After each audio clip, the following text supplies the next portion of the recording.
Hi, I'm Yvette McQueen, MD, an emergency physician and travel doctor, a global physician on a mission to educate about health, travel wellness, and disease prevention. So I helped you to travel well. Okay. Global physician on a mission. That's All right, it. all right. So, getting right into it, are there first of all, what do we need to do first if we're thinking about traveling internationally? Well, first of all, if you're a U.S. citizen, you need a passport. And I've ran across professionals and everyone, a few people that don't have passport. Actually, we're the one country that is not requiring everyone to get a passport. So actually, I discussed that in my book, Travelpedia, about you have to have a purpose. So the best travel plans are organization, the pre-travel. Your pre-travel plans will have you a successful travel vacation. So, of course, this always comes up when people want to travel to a place that they've never been. We talk about diseases. Yes. And a lot of people may get scared when they read something on the internet about this country or that country having these diseases. Can you speak about that and how you can protect yourself or at least be well informed? Well, first of all, if you're considering going somewhere, once again, the research of the destination makes a difference.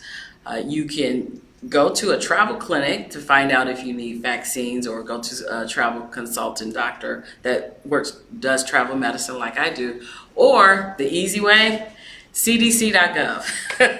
So you go to cdc.gov, hit the travel tab, and tell what country you're going to.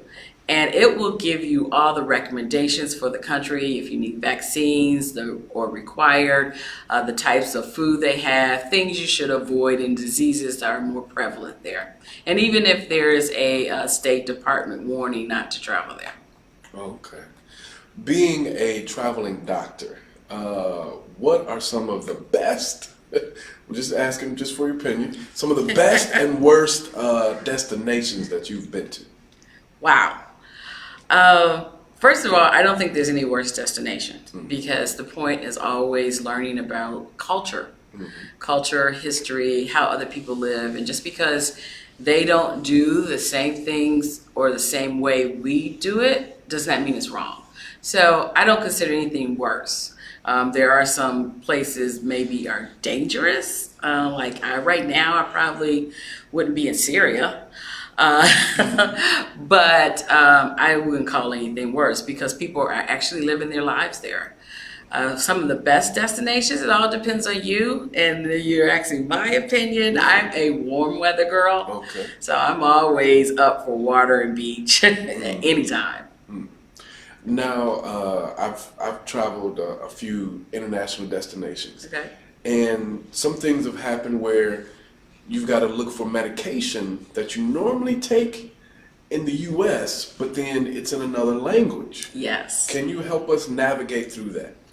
Well, first of all, always give people a packing tip. And one thing you should pack with you is your prescription medications, but also the over-counter medications that you normally take or like to take. Because like you said, if you go to the pharmacy, they will have it in a different language and you won't understand it.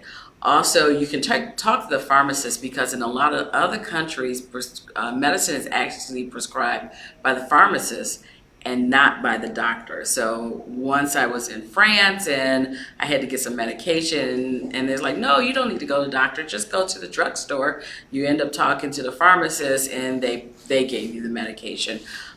If you need to find somewhere that's English speaking, if you're staying at a hotel or a resort, they usually can point you to the right direction.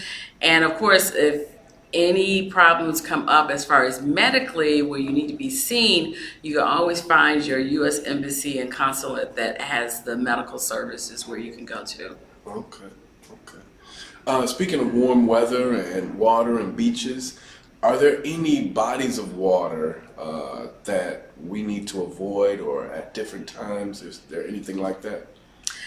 Bodies of water, well, the ocean is great. The salt water, that's always great. But bodies of water, we find that as emergency physician, when people come back and have what we call nausea, vomiting, diarrhea, one of the areas people get that is campgrounds. So they're camping by a creek or they're out in the woods, and you got to remember sometimes people release their waste. Not in the correct way.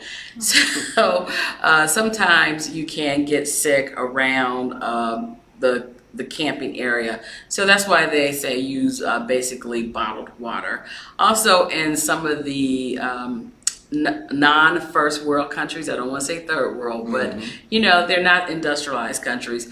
Say several places in Africa, because I go to a lot of missions in Africa, we use bottled water for the simple fact that they're used to the water and their organisms and parasites where our body is not. And they can use their rivers for not only getting water, but for bathing and washing their clothes. And sometimes the animal drinks out of there. So basically, you should use, and most hotels will say, this is not filtered, here's bottled water, even to brush your teeth. People forget that. They say, oh, okay, I won't drink it, but they forget, don't take any drinks with ice, because that's water. Brush your teeth with bottled water. That's important. Don't let like murky water get in your cuts. Even men shaving, be careful of the shaving because that can get under your skin and cause a skin infection. Wow. Didn't know that. Yes. But that brings up a good point. So when you return home, sometimes you're not feeling as well. Now, when should you begin to get worried or see a physician? Or just think of it as just, this will pass. You know what I mean?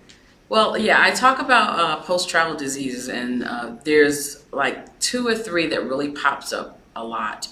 One is blood clots. We worry about blood clots in the legs and in the lungs, particularly if you were traveling for more than 2 hours, either in a car, plane, or train, because you're supposed to get up and walk around. And the best way to try to prevent that is hydration. But if you return from, say, a 12-hour flight and you start to have leg pain, swelling in the leg, one leg bigger than the other, turning red, you should seek your physician as soon as possible because they'll want to do an ultrasound of the leg.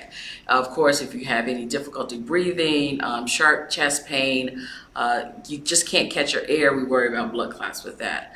Another one is if, once again, the nausea, vomiting, diarrhea, because either you ate something different or drank some water. We tell people as far as hydrate, I tell them if you're having diarrhea, every time you have a stool, drink 1 glass of water or 8 ounces of water to stay hydrated. Of course, the young, under 5, and the older, over 65 are more at risk for dehydration.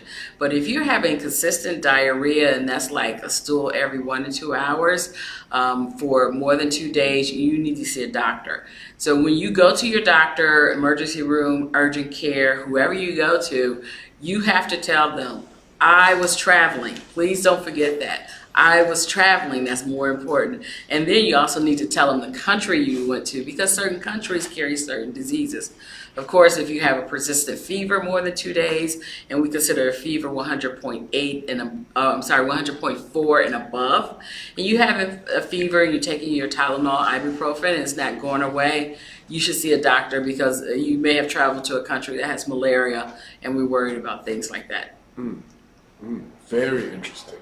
So can you tell our audience just what you do? Because I believe that they'll be interested in what you do and how you came to do this. So as I say, I'm a travel doctor, but I'm emergency medicine trained. I've been an emergency medicine physician for 20 years.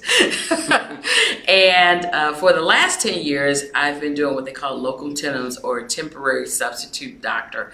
So I travel around the country and I'm a substitute doctor. I do fill-in shifts. If someone's on maternity leave or retired or a new contract and they need doctors filled in, I go and work shifts. So I'm based in Florida.